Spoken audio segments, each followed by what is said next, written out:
This guy and his classmates decided to settle one question once and for all: which one of them was actually the strongest? Luckily, their academy had a special machine made for exactly that. The blonde guy confidently stepped up first. He threw his strongest punch and scored a 7, not bad at all. He was pretty happy with himself and smirked as he invited our boy Zhou Wen to give it a shot. Zhou Wen casually walked over, charged a little power into his fist, and lightly tapped the machine. The next second, the entire building shook. His classmates completely lost it, and even one of the teachers rushed over to see what had just happened. The testing machine was completely broken by the sheer force of that punch. It didn't even get the chance to display a score. Everyone stood there wondering the same thing. How the heck had this guy become so ridiculously strong? After all, while everyone else had been paying attention in class and training like maniacs to prepare for hunting monsters, Zhou Wen had spent his time sleeping through lectures, playing on his phone, and skipping every single training session like he was allergic to effort. And now he turned out to be 100 times stronger than all of them. What they didn't know was that the whole thing started when Zhou Wen found a mysterious phone with a unique game that let him level up in the real world just by playing on his phone. Our story starts in a classroom where this bald teacher is calling out our protagonist, Zhou Wen. When our boy doesn't respond to his call, the baldy starts yelling his head off, just like any typical teacher. I mean, his frustration is pretty understandable since this idiot is taking a nap in the middle of class, leaving the teacher wondering why the old principal thought so highly of this lazy guy. The scene flashes back to when the old principal told the bald teacher that there are only 2 types of geniuses. One is our hero of this story, and the other is everyone else. Fast forward to the present, and as soon as our boy hears the bell, he suddenly bolts out of the classroom without a word. The teacher's left scratching his head, thinking maybe the principal misjudged Zhou Wen's potential. Meanwhile, our boy dashes down the corridor and bursts outside into the tennis court area. Once he is alone with his phone, he reveals to us that his life has been turned upside down ever since he got this mysterious phone, and the game inside this phone is the reason he's been zoning out in class and skipping his cultivation. All he needs to do is put a drop of his blood on the phone screen to access the hidden game app. Before diving in, he frantically looks around to make sure no one's around. Then he grabs a needle, pokes his finger, and adds another drop of blood to create a character in the game.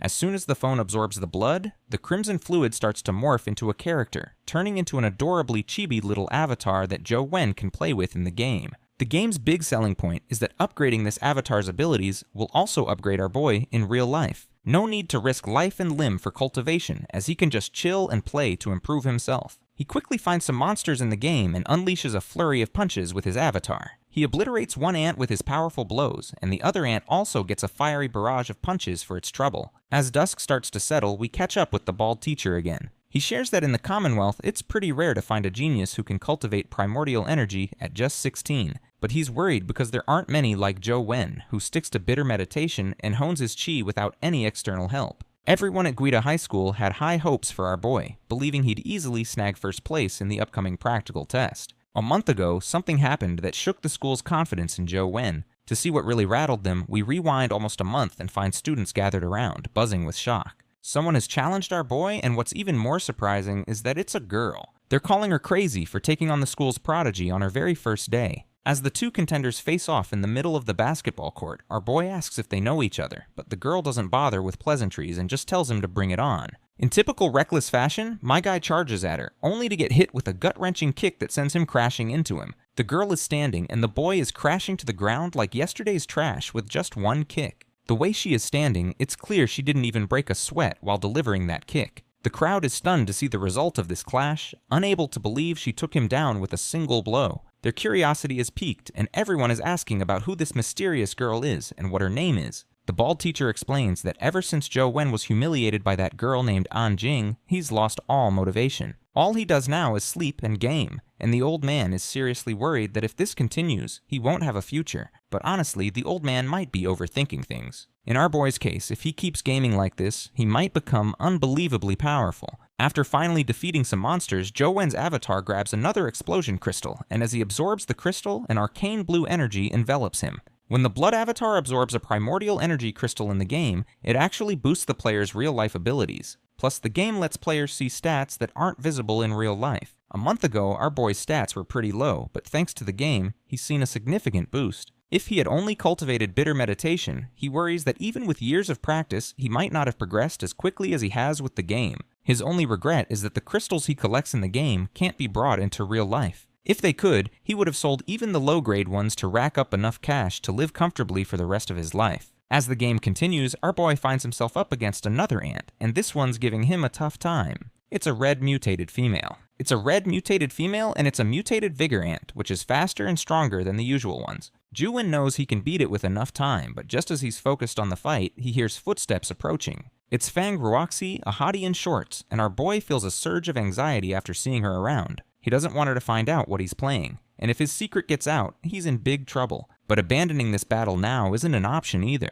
He then decides to ignore her completely, trying to appear as just a tech nerd absorbed in his phone. But Fang Ruoxi calls out to him, inviting him to join her team for the final practical test of the graduation exam. As he continues his game, he asks why she wants him on her team. Fang Ruoxi explains that she wants to score high in the combat test, and needs strong teammates. Our boy, however, tells her he's not as strong anymore since the title of top student was taken from him a month ago. But the girl claims that he's still the only person at Guide High School she considers worthy of being her opponent. But he tries to remind her that Anjing was the strongest, but Fang Ruoxi reveals that Anjing has already transferred schools. Fang Ruoxi is stunned by this news, and the girl further adds that while she's not sure where Anjing came from, it's clear she's surpassed the mortal class. Her appearance and departure were so sudden that it felt like she was just here to challenge our boy. Fang Ruoxi also mentions that she initially thought Zhou Wen had some sort of rivalry with Anjing, which might be why she challenged him. The boy thinks about it for a moment, but then claims that this is not possible because he has never met her before, let alone have beef with her. The girl then drops this topic and asks him once again whether he's joining her team. Zhou Wen, seeing the opportunity, agrees, saying he's fine with benefiting from her skills and leadership. Fang Ruoxi decides it's settled and explains that she's already found 2 other teammates. Starting today, all team members, including our boy, will train together every afternoon. With that, she quietly leaves, and he finally defeats the red ant. He rushes to grab the dimensional energy crystal, but as soon as he does, a bunch of ants swarm him. But our boy quickly ends the game and plans to check out the new crystal later. Suddenly, he feels a sense of unease. His phone and his body start radiating a crimson energy, and he's overwhelmed by an intense feeling. It looks like the crystal might be causing this reaction. From what he knows, the Vigor Ant crystal seems to be a primordial energy skill crystal from the legends, but he's unsure what skill it might grant. Without wasting any time, he drops a bit of blood on his phone and activates the game to see what's happening. As soon as he looks into it, he sees that he has unlocked a new primordial energy skill. Later, all 4 members of the group come together, and Fang Ruoxi introduces him to the game. Fang Ruoxi introduces Zhou Wen as their 4th teammate to the other 2 members. The 2 guys raise their eyebrows, noting that while they know about Zhou Wen's skills, he hasn't been training for over a month, so they're unsure if he can perform at his previous level. One of the guys, who has blonde hair, mentions that their main goal is to secure first place in Guide City's college entrance combat test. He expresses concern that our boy might not be the best candidate and suggests inviting another guy named Zheng Yi instead. Well, our boy can understand their hesitation to take him in. You see, the college entrance combat test is a big deal. It can significantly impact the latter part of someone's life, affecting everything from getting into prestigious universities to job hunting and even determining their place in society's top echelons. Plus, having strong teammates is crucial for safety, so it makes sense they'd want to ensure they have the best possible team. Rue tries to convince the group that while Zheng Yi might be a strong candidate, she still believes Zhou is their best option. The blonde guy then proposes a simple test to measure their strengths if our boy does not mind. Rue curiously asks what kind of test. The blonde guy proudly explains that since he himself is the weakest among the 3 of them, Zhou Wen will spar with him. If our boy wins, he proves he's qualified to join the team. If he loses, he's out. Our boy raises a concern about the risks of combat and the potential for injury, suggesting that no one benefits from getting hurt. But the blonde guy points out that the school's strength measuring devices might give numbers, but those are meaningless. They'll settle this with a straightforward fight, and the one who concedes loses. Hearing this, Rue thinks about how Tian's combat skills stack up against Zhou Wen's, and she is quite concerned for our boy. You see, our boy hasn't used any dimensional crystals to boost his cultivation, and his family is likely poor, so he might not have any key fighting skills at all. Despite her concerns, she's curious to see how he will handle the situation. Meanwhile, Zhou Wen is considering using machines to gauge their strengths, but Tian scoffs, asking if he's afraid.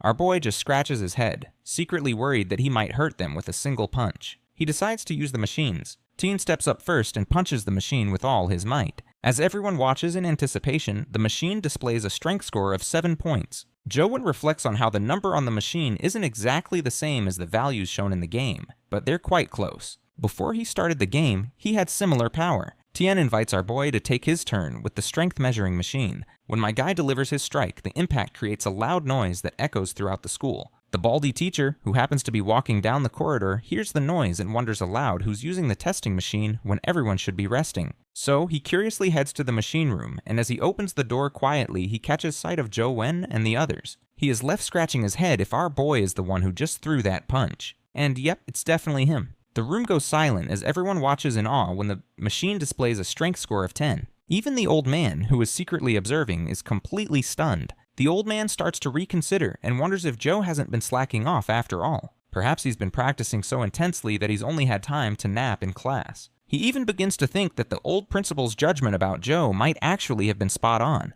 Meanwhile, Rue is puzzled and impressed by our boy's choice to use the most challenging method to deliver strength, and yet he still scores 10 points without even using any chai fighting skills. Tien is visibly agitated by this, and with his frustration boiling over, he swallows his pride and informs our boy that he's qualified. He then decides to make one last punch with what's left of his dignity. He clenches his fist, which crackles with thunder, and delivers a devastating blow to the machine. This time, the machine shows a strength score of 11. The punch leaves Tien completely exhausted, and our boy gives him a thumbs up for his effort. However, Zhou appears to be curious about something. Tien tells him to snap out of it, and warns him to either score higher than 11 or face the disgrace of losing. Our boy then asks his friends if the school will make him pay for any damage if he breaks the machine. Blondie confidently reassures him that he'll cover the cost if the machine gets broken. With that in mind, my guy begins to smile, and a yellow energy starts to surround his body as he prepares for his punch. Blondie is pretty sure Zhou Nguyen is just bragging. After all, this machine is meant for serious strength testing and can go up to 20 points. Hardly anyone at the school could hit that mark.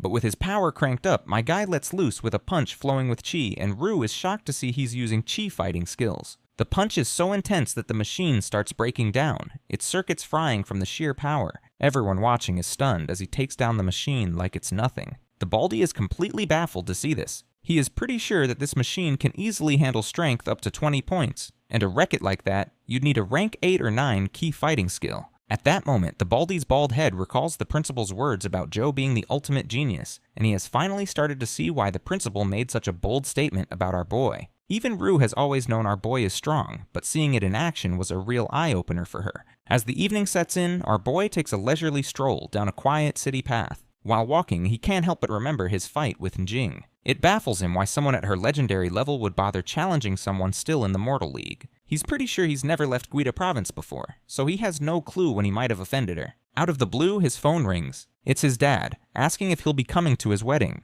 The son curiously asks who the lucky bride is. His playboy father quickly sends a photo of a woman with some impressive pair of hooters and asks if his son likes his future stepmother. Well, that's one way to spice up a father-son chat. Anyway, our boy asks when and where the wedding's happening, and his dad casually mentions it'll be in about a week. That's when our boy reminds his father that his college entrance exam happens to be next week, so he can't attend the wedding even though he really wants to. He then asks his dad if there's an iron cookie box in the closet room. His father, clueless as usual, says he has no idea. Joe tells him it's a square iron cookie box about 10 inches long with a cartoon bear pattern on it. His dad then explains that it's the box of bear cookies he used to eat, but that brand isn't sold anymore. He is really curious about Joe's sudden interest in that box, so he asks why he's bringing it up. Our boy reveals there's a phone inside that cookie box and asks if his dad put it there. His father asks if the phone has a white metal shell, a black screen, no keys, and is about 7 or 8 inches long. When the son confirms, his dad says it belongs to his grandpa. Our guy is totally stunned and asks how his grandpa ended up with the phone. His dad then reveals a wild story about our boy's grandpa. Basically, his grandpa worked as a carpenter during the reconstruction of ancient Guide City. They worked on a ton of old-style wooden buildings. Grandpa was there for over a year, and one night, while a few workers were burning the midnight oil, they discovered an ancient dry well on the construction site. Something was shimmering inside, and they thought they'd hit the jackpot with some kind of treasure. There was a box inside the well, and when they pulled out that old wooden box from the well, the light was seeping through the gaps, and inside the box, there was a phone. The screen was lit up at first, but it went dark as soon as they took it out. The phone had no keys or charging port, looking like it was completely dead. Everyone was pretty bummed when they found the broken phone. They figured it was just some prank and quickly moved on. So, Grandpa ended up tossing it into his toolkit. His dad further adds that the phone couldn't be turned on, and when he was younger, he even tried to sell it at a repair shop to get some cigarettes. The shop owner said it was worthless, so he just dumped it into that cookie box. Now he's wondering if Joe wants to sell it too. Inside, Joe's pretty relieved his dad never managed to sell it. Otherwise, he'd never have gotten his hands on this bad boy. He asks his dad if the phone was ever turned on.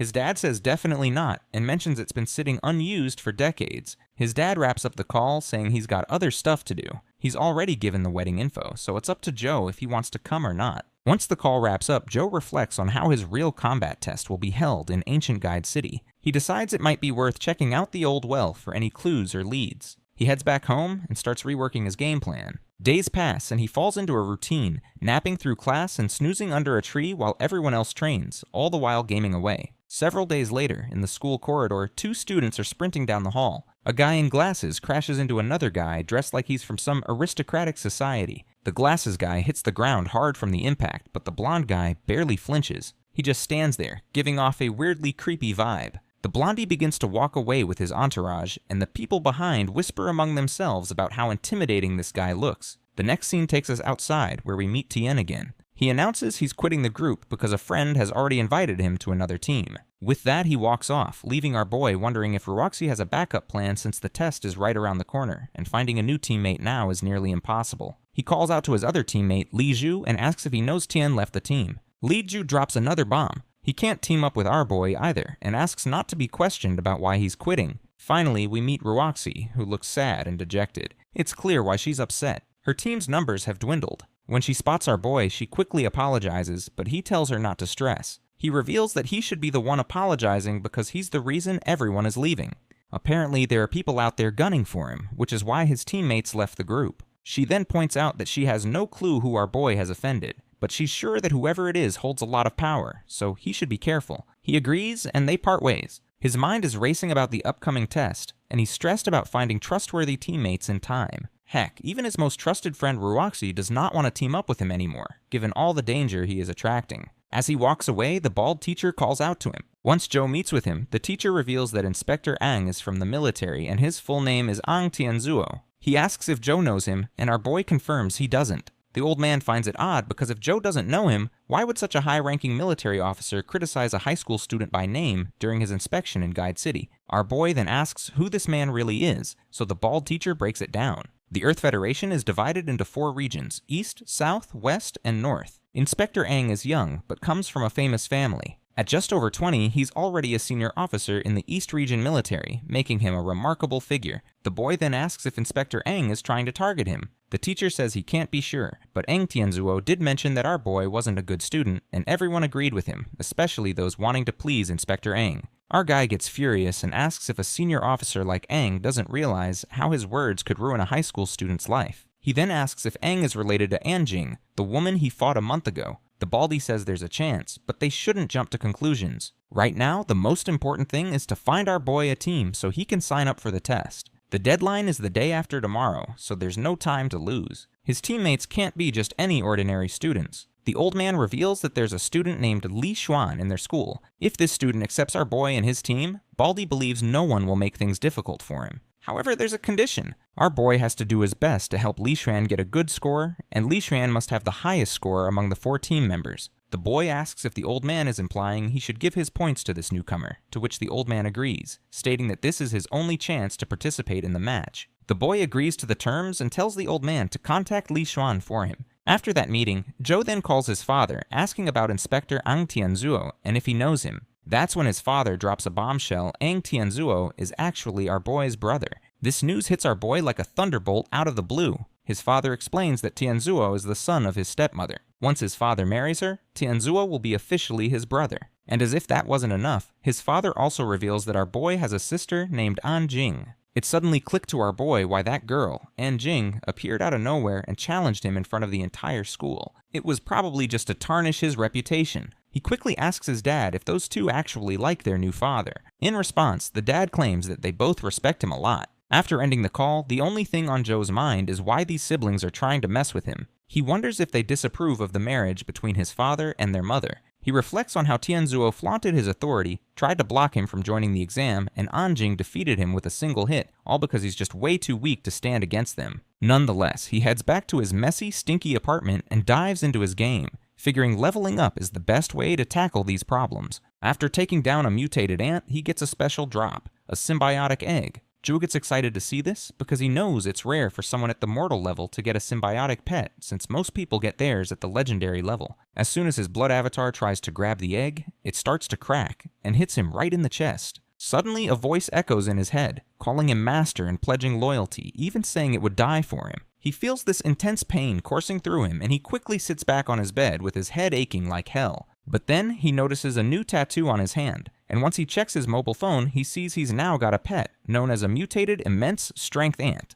This pet can also be used in its symbiotic form as a fist weapon. Excitedly, he covers the windows with curtains for some privacy, and decides to summon his new pet, though he's not quite sure how to go about it. He starts thinking about his pet, and as he concentrates, his hand begins to gather energy. A glove-like weapon starts to form above his hand. It turns out this glove is the symbiotic form of his pet and is said to enhance the user's abilities. He then decides to summon the mutated immense strength ant itself. As the glove dissolves into mist, the crimson mist begins to shape into the ant. It materializes into a furious but surprisingly cute creature. Our boy is somewhat scared to see this, and not gonna lie, this pet is much larger than I had expected it to be. In any case, our boy decides he'll try riding it some other time, maybe once he's outside. The next day arrives, and we see the bald teacher taking our boy to meet Li Xuan. The old man reveals that Li Xuan is somewhat pretentious, but assures him that he's not a bad guy. Since they're only working with him for the test, there's nothing to worry about. Their car zooms down the highway, eventually reaching a place called the Honorable Royal Health Club. Inside, a servant greets the old man, who tells her they're looking for the second son of the Li family. Hearing this, the servant quickly shows them the way inside. As they enter, it becomes clear the old man wasn't kidding about Li Xuan being pretentious. The place is majestic, and the man in question is surrounded by a bunch of girls, looking like a hip-hop rapper who thinks he's on top of the world after earning a few $100,000. Zhou Wen quickly tells Baldy to have a seat and a drink, but the old man refuses and gets straight to the point. He introduces our boy right away, assuring Zhou Wen that this kid is very capable and can easily help him achieve a good score in the exam. Zhou Wen waves off the old man's pitch, saying he trusts Baldy and will take our boy as his teammate for his sake. With that settled, the old man decides to leave, telling both of them to discuss the test details. Before leaving, the old man turns to our boy and tells him to get familiar with Li Xuan and his team, because the test is right around the corner. With that, the old man leaves, and Zhuan turns to Zhou, claiming he's heard about him and that he's apparently the best genius in Guida High School. Our boy just shrugs it off as a rumor and tells him not to take it seriously. Li Xuan agrees and points out that it's impossible to have geniuses in a small province like this one. He then reminds our boy that if he were a genius, he wouldn't have been defeated by Anjing with one move. He then tells Zhou that he doesn't have to participate in any teamwork training. All he needs to do is follow commands and not cause any trouble. He then offers Zhou a challenge. If he can finish an entire bottle of alcohol in one go, he'll let Zhou choose any girl he desires from the club. Zhou just keeps his eyes glued to his mobile, barely looking up, and says he doesn't drink. It seems this playboy isn't too thrilled with Zhou's attitude and starts wondering if Baldy, who begged him to take on this good-for-nothing dude, was worth it. To mess with Zhou, Li Xuan tells one of the girls to entertain our boy. The girl calls Zhuan a naughty boy for being so mischievous, then starts hovering around Zhou. She tries to grab his attention with her big hooters and somewhat average looks, but Zhou doesn't take his eyes off his device. As she gets physical and tries to touch him, it becomes clear that our boy is way too busy to deal with this silver-winged mosquito monster. He's doing his best to stay focused, but the woman is persistent and starts to get on his nerves. As she bothers him and forces him to look at her, his game avatar finds itself in trouble. Just before he's about to lose the game, he flings the annoying woman away like a true Gigachad and quickly maneuvers his avatar out of danger. The playboy nearly chokes on his drink, stunned that our boy literally tossed the woman aside just to save his game. Everyone bursts into laughter at the absurdity of it all. It looks like our boy has finally lost his game and isn't feeling too great about it. On the other hand, it seems like Zhuan is starting to take a liking to our boy. As night falls, the room is littered with empty bottles and shot glasses. Li Xian is sound asleep in his bed with his girl, but as we take a closer look, it looks like he is still awake. Meanwhile, Zhou is still deeply engrossed in his game, determined to beat the silver-winged mosquito. Despite his efforts, he keeps losing to the pesky bug and his avatar keeps losing its head to the monster.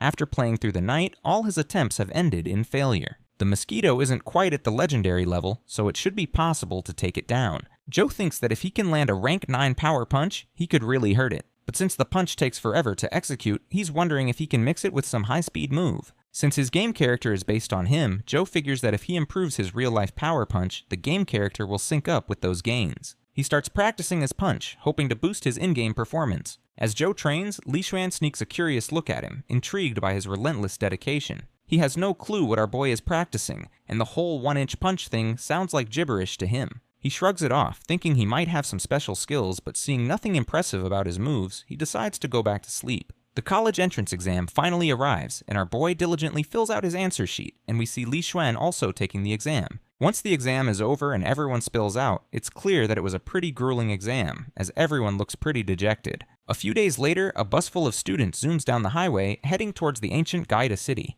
Decades ago, when the dimensional storm hit, a dimensional crack opened up in the city, transforming it into a realm with all sorts of mutated animals and plants. Troops are stationed in the city, and no one is allowed to enter without a pass, and the real combat test is about to begin in this creepy, transformed city. Once the bus stops and the students get out, Zhou notices a lot of soldiers closely watching everything. While he waits for his team members, he looks around and reads a large sign that says, Guida Province. Right next to the sign, there's a small palm-like emblem embedded in the wall that piques his curiosity. Suddenly, his phone rings. He's pretty sure it's his dad calling, so he pulls out his phone. To his surprise, it's the mysterious phone he uses to play the game. This phone has never made or received calls before and has never vibrated, so it's strange that it's ringing now. What is even more surprising is that there's a camera app activated. He opens the app but isn't sure what to do with it. Wondering if he's supposed to take selfies, he decided to take pictures of the beautiful landscape before him. The camera on the mysterious phone isn't cooperating, and as he fumbles with it, he accidentally points it towards the palm-like emblem near the Guida Province sign. The phone instantly detects the emblem, and when he snaps a photo, a new app appears on the screen. Well, it seems like it's an app for entering a dungeon in the game. Since he is free for now, he decides to give it a go, and after dropping a bit of blood, his game avatar materializes, and he finds himself navigating through what seems like the Guida city in the game. As he moves forward, he spots a creature from another universe, an adorable skeleton soldier. The little guy charges at him with a big weapon, and our boy is in for an unexpected battle. Zhou dodges the skeleton soldier's clumsy attacks with ease, and he's barely breaking a sweat. The skeleton's neither quick nor strong, making it a breeze compared to the ants he usually deals with. His avatar then balls up its fist and shatters the poor zombie into pieces with its devastating punch. The skeleton's crystal drops quickly, and Zhou is pleasantly surprised to find a skill crystal right after his very first kill. He hits the absorb button, and the crystal's power starts flowing into him.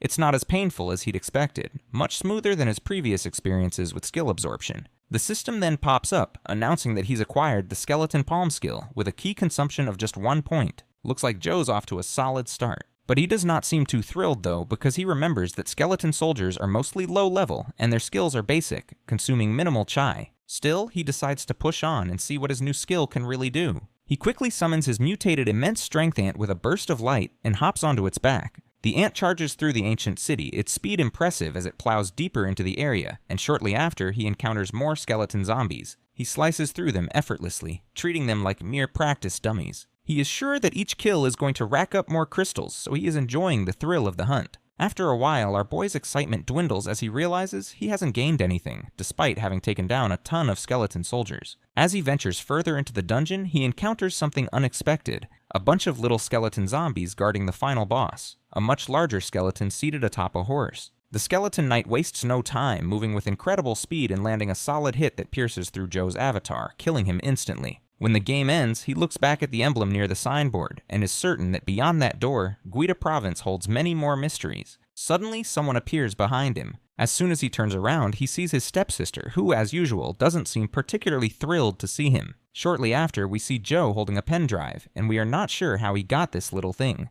The scene then flashes back to when his stepsister had swung her fist at him, stopping just before his face. She told him that their father had asked her to deliver something to him and quickly handed over the pen drive. As she leaves, she wonders aloud how their father is wasting his efforts on someone like Zhou, calling him a loser, and saying he'll never be a true member of the Ang family because no one in her family is as useless and weak as he is. Our boy is kind of puzzled about when he became a member of her family. Just as he's lost in thought, he hears a call from Zhuan. As he turns around, he sees Zhuan finally arriving with the other 2 team members. My guy is dressed so casually that he looks like he's here for a beach party rather than a serious exam. The playboy then puts a hand on Zhou's shoulder and tells him not to worry about a thing, as his goons will handle everything. The 2 lackeys quickly agree, with one of them even boasting that he could single-handedly take down all of Guida Province for his boss. Zhuan doesn't seem too impressed with his lackey's overconfidence. The other one, wearing a black hat, steps forward and promises that they'll do their best and nothing will go wrong. Seeing this, Zhou quickly realizes that Zhuan is intentionally keeping himself and our boy out of the action, planning to use these 2 goons as pawns.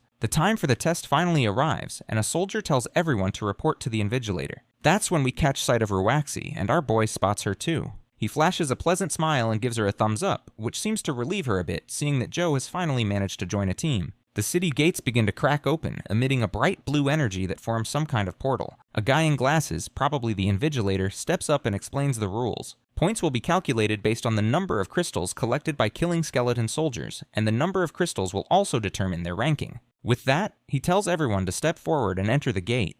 Zhou confidently walks toward the portal, and as soon as he steps through, he finds himself on the other side along with other students, ready to take on whatever challenges come his way. Skeleton monsters start popping up, and the students dive at them like they're the last roll of toilet paper in a Walmart during a sale. The skeletons clatter forward, their bones making hilarious rattling noises. Black Hat Dude takes down a skeleton with a single swing, slicing through its neck like it's made of butter. Meanwhile, overconfident guy grabs another skeleton's hand and gives it a brutal knee smash, turning it into bone confetti. Well, it seems like our boy doesn't need to worry about anything, since these guys are actually quite a powerhouse team. He is happy that this gives him the perfect excuse to check something on his phone he's been curious about for a while. Zhou Wen, however, is super confused. He's watching Zhou play on his phone and starts to wonder if this guy is actually a genius, or if it's just a load of hot air. Meanwhile, whatever Zhou was trying to confirm, his hunch was right on the money. Apparently, he was looking into the layout of the game, and not just the city gate, even the layout of the buildings is identical to the dungeon in the game. This makes him curious if every dungeon is based on a real place inside the game.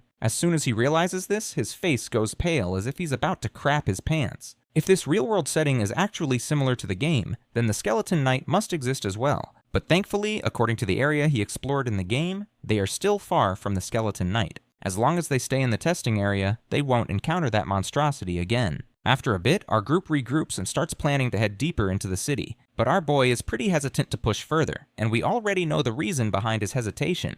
The lackeys argue that most of the skeleton soldiers in this part of the city have been cleared out, and the rate of new ones popping up has slowed. If they want to rack up those high scores, they've got no choice but to explore further.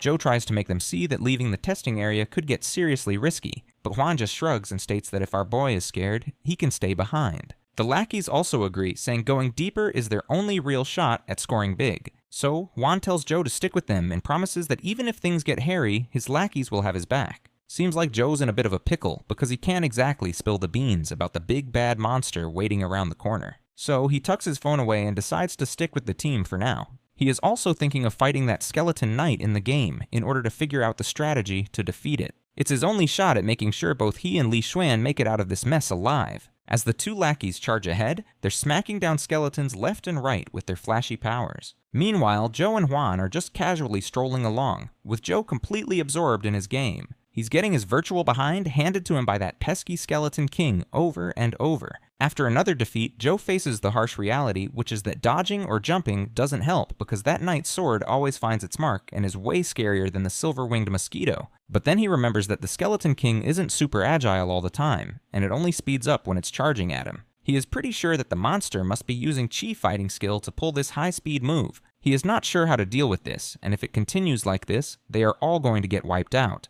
But suddenly, he notices something interesting. The dead monster has dropped a large dimensional crystal. One of the lackeys quickly grabs the crystal and rushes to show it to their master. The lackey hands over the crystal to the master, and our boy reminds Juan that they've gathered enough points and should make a hasty exit. However, the lackey disagrees, saying there's no need to rush since there's still plenty of time before the exam ends. The black hat guy agrees, adding that they should rack up some extra points to ensure they come out on top. The playboy checks his phone and notes that there are no reports of creatures above the legendary level nearby, so it should be safe to go further. But our boy grabs his hand and asks if he believes in instincts. Juan looks at him, confused, and asks what he's talking about. Zhou explains that he always gets a terrible feeling when danger is near, and it has never been a false alarm. Right now, he's experiencing an overwhelming sense of unease about the danger ahead. Of course, one of the goons doesn't take Zhou's warning seriously. He lashes out at him, reminding him that he should consider himself lucky to be accepted by his master, and he better not drag everyone down just because of some weird gut feeling. Zhou snaps back, pointing out that Guida Province is a small place and no students dare to leave the testing area.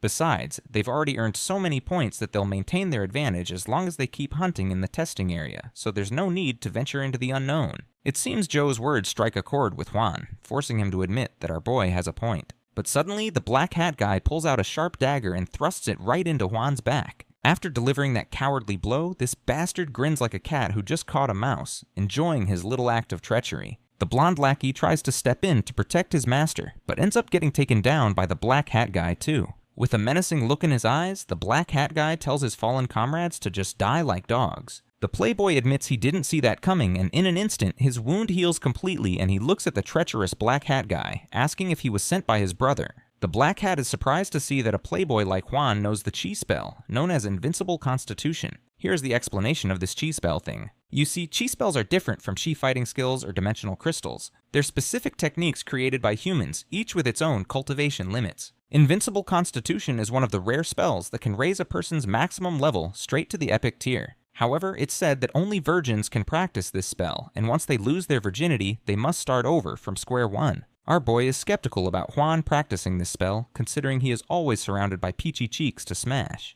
The lackey on the ground speaks up, disappointed that his friend helped Li Mo Bai work against Juan. Our playboy also expresses his disappointment, saying he never wanted to compete with his brother for power, so he can't understand why his brother wants him to die. The black hat guy makes a sassy comment that Juan should blame himself for the fate he's about to face. With that, the black hat guy begins to gather energy into his dagger and throws a green energy slash at our playboy. However, the guy sidesteps the attack with such flair that it's almost unbelievable. Our boy and the other lackey are stunned when they spot a giant snake, known as the explosive scale snake.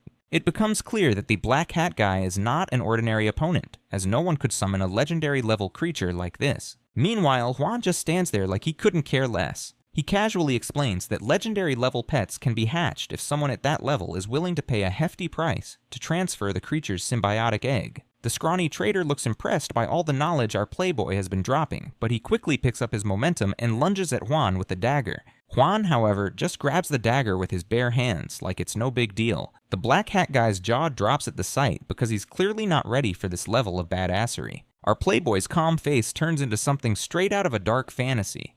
With a simple flick, he unleashes a massive energy explosion, sending the scrawny guy skidding across the ground. It's clear now that Juan's not just some pretty face. He's packing serious heat with his legendary level creature. As he walks forward, crackling with dark energy and looking like he stepped out of a Dark Souls game, the scene is set for an epic showdown. He gives off terrifying vibes to the black hat, who quickly starts retreating like his life depends on it, which it kinda does. But Juan isn't about to let him off easy. He leaps ahead and starts chasing that guy down. Meanwhile, Zhou is also trying to keep up, but they're just way too fast and he eventually loses sight of them. The lackey behind tells Zhou to keep chasing because he's gotta help Juan at all costs. Zhou replies, "Yeah, you go ahead, I'll catch up." The blonde lackey gets all huffy, calls Zhou a coward, and keeps marching forward searching for his boss. Zhou knows that even if he did chase after them, he wouldn't be much help. Both Juan and Jiang Ho have legendary level creatures, which he definitely doesn't have. Right now, his main concern is the Skeleton Knight, and he's pretty sure it'll be game over if they bump into that monster. So, the only way to help Li Xuan is to find a way to handle this Skeleton Knight. Zhou pinches his thumb again, drops a bit of blood, and his avatar finally comes back. He's determined to face off against this knight and figure out a way to deal with it in real life. The Skeleton Knight quickly starts charging at him on its horse, and that's when Zhou realizes that running is useless. Once that knight begins its charge, it's next to impossible to dodge the attack. So, he quickly leaps forward toward the knight, catching this empty-headed monster off guard. The knight seems pissed and starts throwing his spear-like weapon around, trying to hit Zhou. But our guy isn't just standing around like a sitting duck. He keeps moving, running circles around the knight who's perched on his horse, desperately trying to land a hit. As the action intensifies, Zhou keeps dodging left and right. That's when the Skeleton Knight uses its trump card and lands a solid hit right into the avatar's chest. The reason he got hit is that he got distracted by the commotion nearby, and he's pretty sure Juan has finally encountered the Skeleton King. He puts his phone back into his pocket and recalls his previous experience with the knight. He remembers that in the previous game, the Skeleton Knight was powerful, but had a blind spot that could be attacked near his skeleton horse. As long as they take full advantage of it, they'll make it out alive, for sure. As he makes his way through, he spots rubble, a clear sign that the fighters must be nearby. After a little walk, he finally finds them. He quickly catches up and asks his friends if they're alright. The armored playboy responds that saying they're alright would be an overstatement because this skeleton monster is on a whole other level. Chu is absolutely terrified to see the Skeleton Knight in person. It looks way scarier than the one he saw in the game. He also notices that the black hat is standing behind the Skeleton Knight. He is blown away to see that the skeleton is not attacking the black hat. But then he notices the armor the black hat is wearing, which must be why the Skeleton Knight is ignoring him completely. By the way, this black hat dude is Zhang Hao, and Zhou finds it really concerning that Xuan's brother must be incredibly rich to afford to equip this black hat dude with so many legendary level creatures. The knight quickly recognizes our party as a threat and starts charging at them on his horse. But the playboy jumps in and tells everyone to stand back, quickly raising his shield before the skeleton can strike. When their attacks clash, there's an explosion of power that sends shockwaves so intense that the guy standing next to Zhou gets flung like a mosquito, hitting the floor with a resounding thud. He starts coughing violently but insists he's fine, despite the obvious pain. As the dust settles, we see the Skeleton King and Playboy locked in a deadlock. That's when the Playboy notices a sneaky attack coming his way, and it's the same explosive snake from Zhang Hao. But Xuan quickly raises his shield, stopping the monster dead in its tracks. Zhang Hao retracts his snake and starts grinning maniacally, saying he's excited to see how Xuan will handle both threats at once. While the Skeleton Knight continues trying to take down Playboy, this cocky goon charges at him as well, making things even worse for Xuan. His armor is starting to crack under the relentless attacks, and it's looking like he's having a really rough time. Zhou then asks the Playboy how long it will take him to defeat Zhang if he distracts the Skeleton King for the time being. In response, Xuan proudly claims that it won't take him more than 2 minutes, and he is totally sure of himself. On the other hand, the lackey just laughs inwardly. He's convinced that Zhou is just a mortal level, so there's no way he can survive the Skeleton Knight's attacks. If Zhou tries to take him on, it's pretty much a death wish. But well, our guy makes a dramatic show of taking off his coat, striking a clear stance, and then leaps right behind the Skeleton King. He casually provokes the skeleton, inviting him to a fight. The empty head falls for the bait and quickly stands in front of our boy. Without wasting any time, he lunges at him, but our guy sidesteps the first attack. He notices that the attack is pretty similar to what he faced in the game.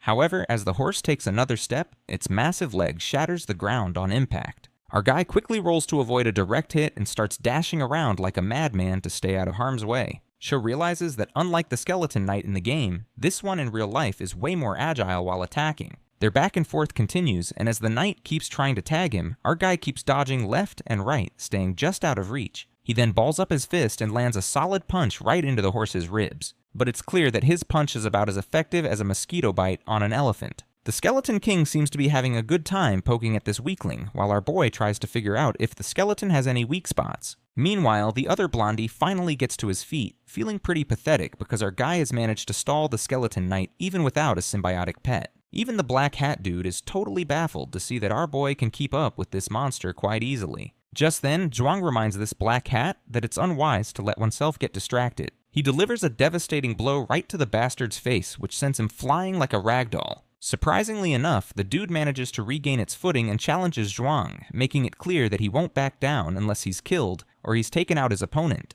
The back and forth of their blows continues once again, and our playboy is pretty okay if this black hat dude really desperately wants to get killed. Seems like the black hat has finally been overwhelmed, and that last attack by our armored hero finishes the fight, leaving this shithead coughing up blood, and his symbiotic pet also begins to shatter. But well, this dude appears to be really stubborn, and he quickly gets back on his knees and uses his other snake pet to distract Zhuang once again. Once the playboy is distracted, this black hat scumbag tries to ambush our boy from behind. At the same time, the skeleton also takes a swing at our boy, but my guy quickly ducks down like a ninja on cocaine and lets those attacks go above his head. Then Zhou balls up his fist and smashes down Black Hat's symbiotic pet with just one powerful punch. It seems like my guy is using his own symbiotic pet as a glove, and as soon as Black Hat loses his symbiotic pet, the Skeleton Knight quickly thrusts its spear right into the Black Hat's chest. The snake also starts crying in pain, now reduced from a mighty animal to a little gecko. That's when the armored guy steps on the funky, stinky gecko and ends its life altogether. Once that danger is resolved, the Skeleton King begins to transform, finally unleashing its full power.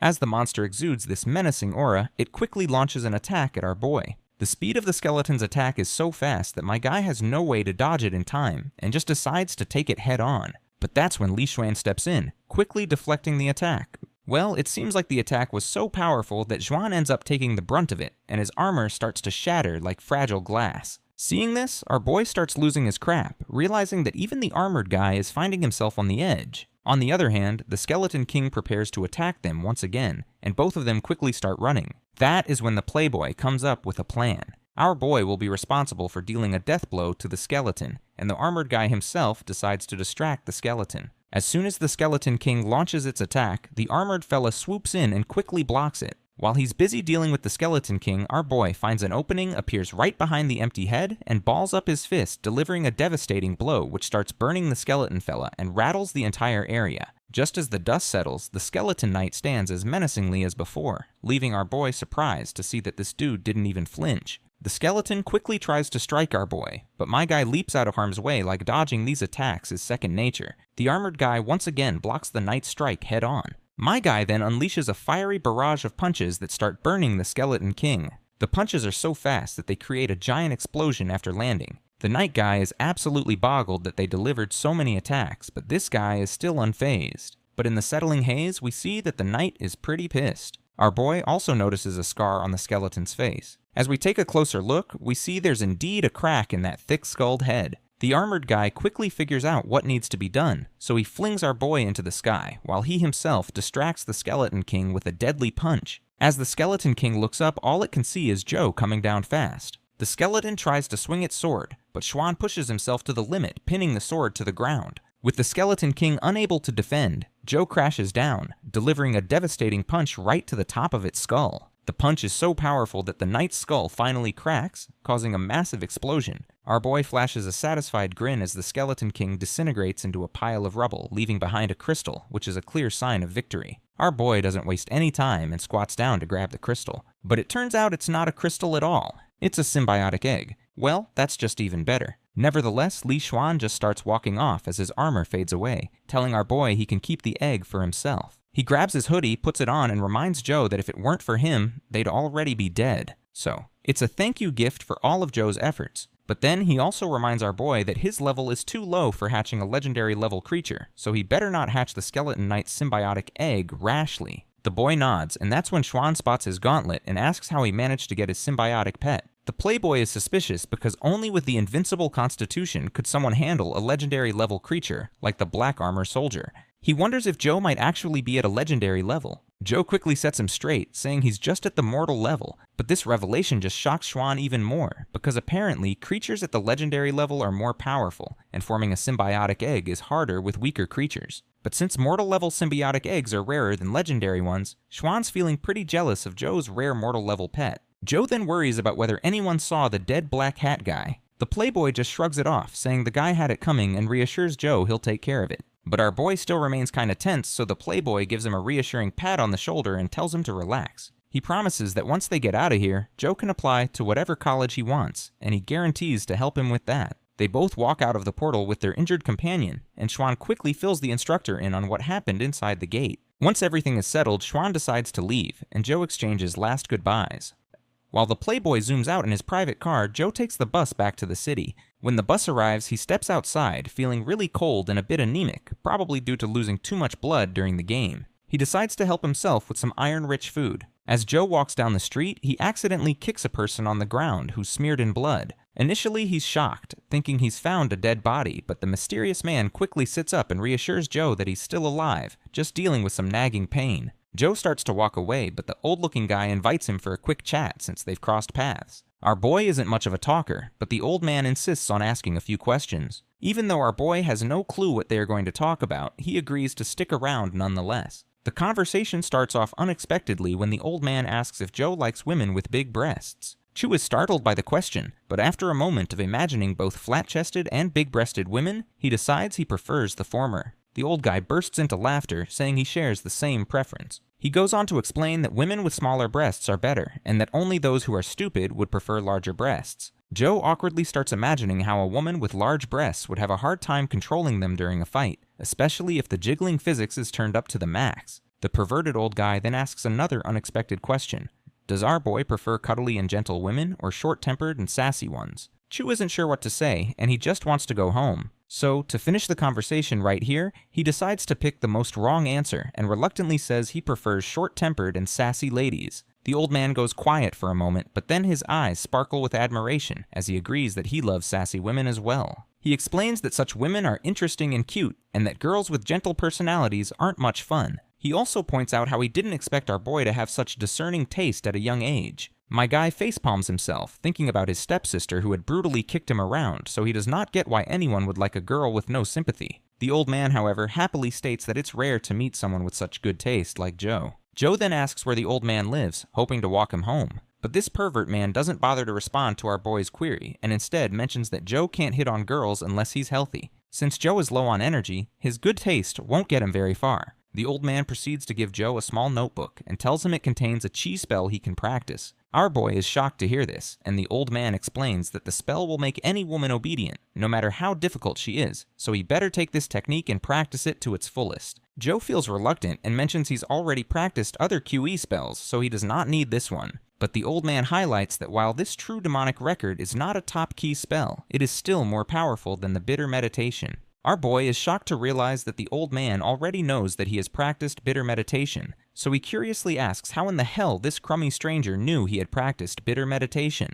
The old man explains that although Zhou currently looks quite pale, he is built solid and taut, which can only be achieved through bitter meditation. He can tell Zhou hasn't been practicing it for long, and advises him to stop to avoid ruining himself. Instead, he suggests our boy to practice the true demonic records, claiming it's 100 times better than bitter meditation, but then quickly amends his claim to say it's actually 1,000 times better, laughing maniacally. Zhou has no idea what to do, so he simply thanks the old man and says he doesn't want to accept such a precious gift from a stranger. In his mind, Zhou is also reluctant because he has never heard of a key fighting skill called True Demonic Records, so he decides to leave, not wanting to get trapped by a shabby old coot. As our guy begins to walk away, the old man sits quietly. With a tone filled with malice, he tells Zhou to stop. With that command to stop, our boy's next step trembles as he finds himself unable to move forward.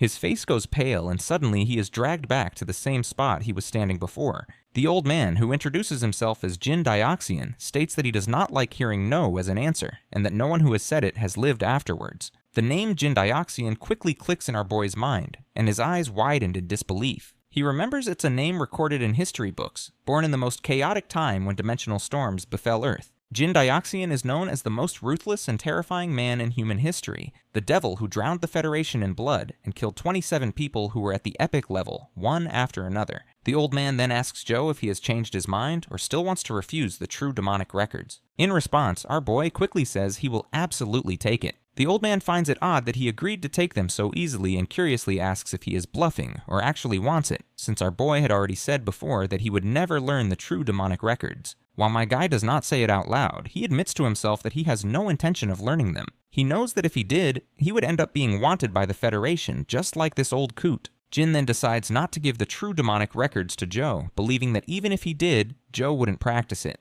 Jin rummages through his coat and turns to our boy once again, telling him that he has another key spell that is actually really fun. He pulls out another short notebook and asks him if he would like to practice it. Zhou looks sheepishly at the notebook and does not protest like before. The pervert then forcefully puts the notes into Zhou's hands and warns him not to refuse this time, or else there might be severe consequences. With that, the old man Jin begins to leave and vanishes into the bustling streets of the city, leaving our boy alone with a lot of questions. As he is standing there, he wonders if he's still being watched by that man. He looks at the notebook in his hand and wonders how he ended up taking it with him. Just then, he begins to sneeze and quickly starts running toward home. As he walks, he spots a few officers talking among themselves. One asks if the reaction was detected around this area, and a woman with a red head agrees. The officer tells her to search around here and stay in touch. Our boy looks at them and notices their badges. It doesn't take him long to recognize that these people are from the Federation. He suspects they might be looking for Jin Dioxian, whom he met just a while ago. But he just keeps walking, thinking it doesn't have anything to do with him, so he doesn't care. Once he's back home, the first thing he does is make sure to take a bath. As he soaks, he reflects on how wacky today has been. First, Zhou Wen got ambushed by his own friend, and then, on his way back home, Zhou coincidentally came across the legendary devil, Jin Dioxian.